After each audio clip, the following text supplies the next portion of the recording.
2024학년도 대학 수학능력시험은 이 킬러 문항을 배제한다는 방침에 따라 변별력에 대한 관심이 컸죠.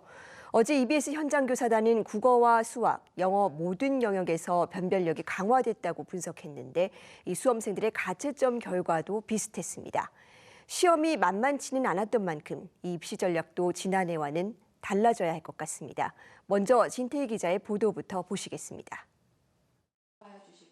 수능 시험을 치른 수험생들은 시험 전반이 대체로 어려웠다는 반응을 보였습니다. 주변에서 생각보다 시험이 어려워서 최저 등급을 맞추지 못한 수시 지원한 친구들이 많은 것 같습니다. 어렵게 공부한다고 생각하고 하는 게 N수생들이랑 같이 경쟁하는 방법이라고 생각합니다. 국어가 좀 많이 어렵고 수학은 확통 선택한 애들은 수월했을 것 같고 영어는 조금 어려웠던 것 같아요. 국어, 영어가 어려웠던 것 같아요. 실제 EBS가 수험생 2,700여 명에게 물었더니 응답자의 47.4%는 수능 시험이 매우 어려웠다, 38.5%는 약간 어려웠다고 답했습니다. 10명 가운데 8명이 어려웠다고 느낀 겁니다. 영역별로는 국어 영역의 체감 난도가 가장 높았던 것으로 조사됐습니다. 수험생 가채점 결과를 분석한 결과도 비슷했습니다. 국어 영역 표준 점수 최고점은 어제 오후 9시 기준 146점, 지난해 수능보단 무려 12점이 올랐고 까다로웠다는 평가를 받았던 9월 모의평가보다도 높습니다.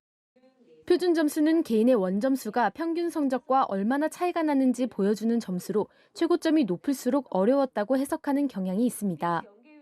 공교육 이외에 문제 풀이 스킬만 익힌 학생들이 풀어낼 수 있는 그런 문항이 아니라 정말 실질적인 사고력이 있는 학생들이 해결할 수 있는 문항으로 설계를 한 거라고 봐주셨으면 좋겠습니다. 수학 역시 표준 점수 최고점이 147점을 기록해 지난해 수능보다 올라갈 것으로 전망됩니다.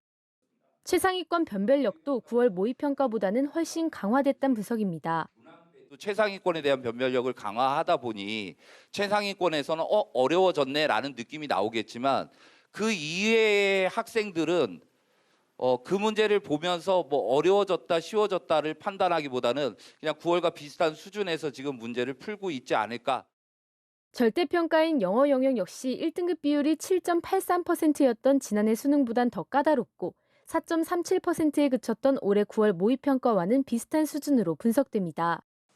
전 과목 변별력이 올라가면서 지난해 수능에서 문제가 된 국어와 수학의 표준 점수 최고점 차이는 다소 줄어들 것으로 보입니다.